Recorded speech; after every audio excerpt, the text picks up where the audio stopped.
हाय viewers, आज आपण बनवणार मुगाचे डोसे। त्यासाठी इथं मी हिरवे मूग भिजत घातलेले आहेत 6 ते 7 तास।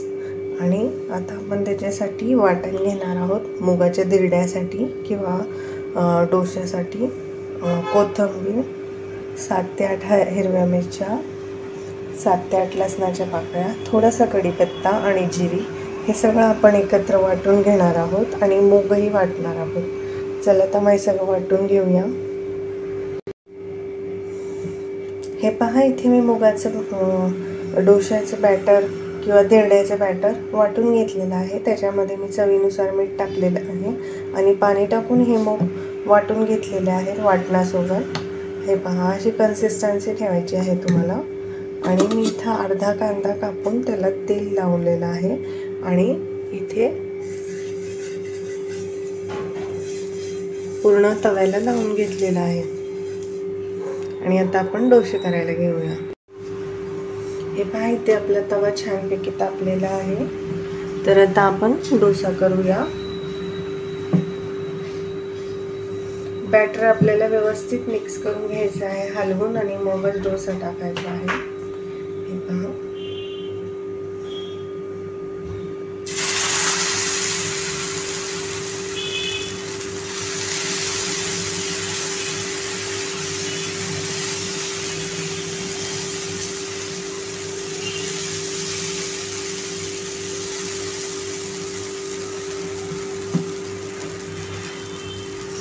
थोडंसं तेल टाकणार आहोत छानपैकी।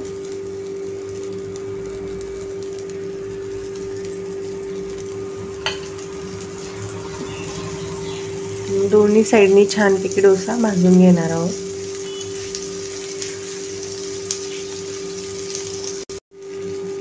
हे पहा, आपला डोसा आता साइडनी क्रिस्पी व्हायला लागलेला आहे। पण हळूहळू त्याला सोडवायचा प्रयत्न करणार आहोत। जर तुमचा तवा व्यवस्थित तापलेला असेल आणि तुम्ही कांदा लावून तेल लावलं तर तुमचा डोसा इझिली निघेल। पहा, असं सोडवून घेतला आहे मी सगळीकडून। हा नॉर्मल जो आहे चपातीचा तवा आहे, हा नॉनस्टिक तवा नाही आहे माझा। तुम्ही ॲल्युमिनियमच्या तव्यावरही करू शकता। फक्त तुम्ही असं कांद्याला कट करून तेल लावून घ्यायचं आहे आणि तवा चांगला तापून द्यायचा आहे, मगच डोसा करायचा आहे। तर आपण या बाजूने व्यवस्थित भाजून घेऊया। थोडंसं आपण तेल टाकणार आहोत।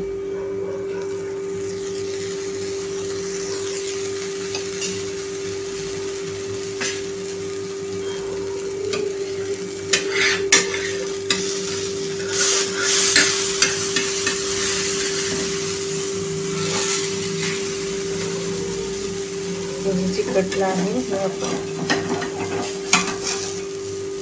इझिली काढूया।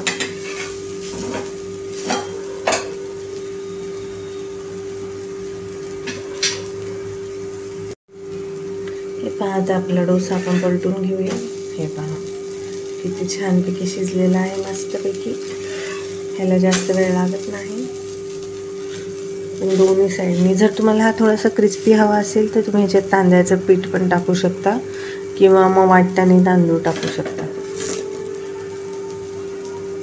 आता हा आपला झालेला आहे, आपण एक काढून घेऊया एका प्लेटमध्ये।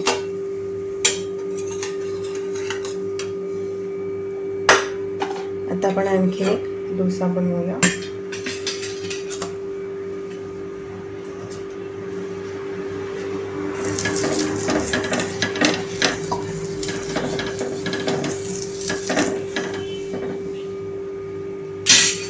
आता बॅटर मिक्स करून, प्रत्येक वेळेस बॅटर मिक्स करून टाकायचं आहे मुगाचं, म्हणजे मीठ वगैरे सगळीकडून व्यवस्थित लागेल।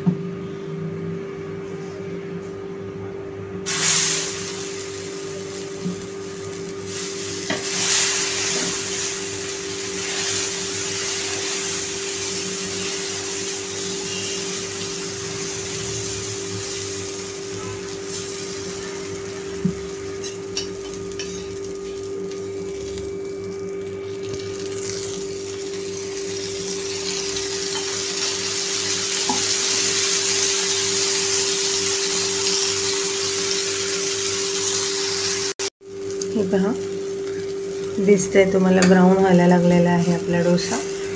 तर आपण हे काढून घेऊया. सगळीकडून पहिले सोडवून घ्या म्हणजे तुम्हाला त्रास पडणार नाही.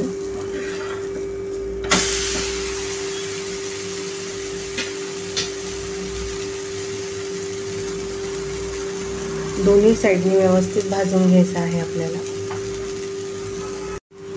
5 मिनिटे झालेली आहेत आपली. या बाजूलाही आपण हे पहा आपला डोसा तयार आहे. आता आपण तो काढून घेऊया. हे पहा कसा दिसतो आहे गरमागरम. मी तुम्हाला आणखीन एक डोसा करून दाखवते.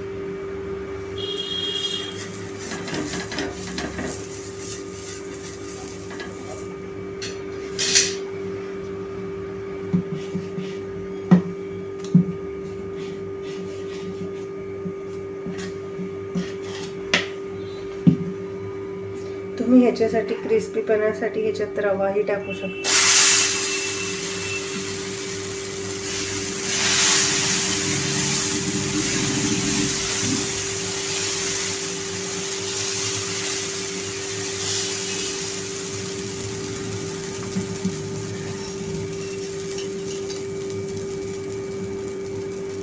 थोडंसं तेल टाकून घेऊया.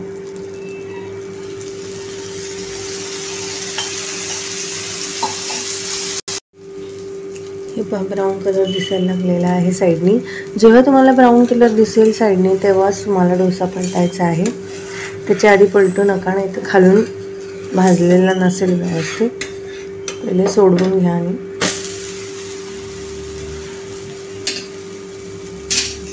आता या साईडने हे आपण व्यवस्थित भाजून घेऊया. हे पहा आपण आता डोसा छानपैकी पलटून घेऊया. झालेला आहे दोन्ही बाजूंनी. हे पहा मी प्लेटमध्ये काढून घेते. आता मी हे तुम्हाला सर्व करून दाखवते. हे पहा विवास, इथे मी आपले मुगाचे डोसे छानपैकी केचप सोबत सर्व केलेले आहेत. आपण ह्याच्यामध्ये वाटणामध्ये हिरवी मिरची, कोथिंबीर, लसूण टाकल्यामुळे आपल्याला ह्याच्याबरोबर चटणीची गरज नाही पडत. हे तुम्ही असे एन्जॉय करू शकता. पण लहान मुलांना केचप सोबत दिले तर जास्त आवडतात, म्हणून मी इथे केचप दाखवलेला आहे. तर जर तुम्हाला ही माझी रेसिपी आवडली तर माझ्या चॅनल लाईक करा, सबस्क्राईब करा आणि हे छान छान मुगाचे डोसे तुम्हीही बनवा. आणि मुगाचे डोसे कसे वाटले हे मला कमेंट करून जरूर कळवा. आणि जर तुम्हाला माझ्या रेसिपीमध्ये कुठली गोष्ट आवडली असेल तर तीही कळवा.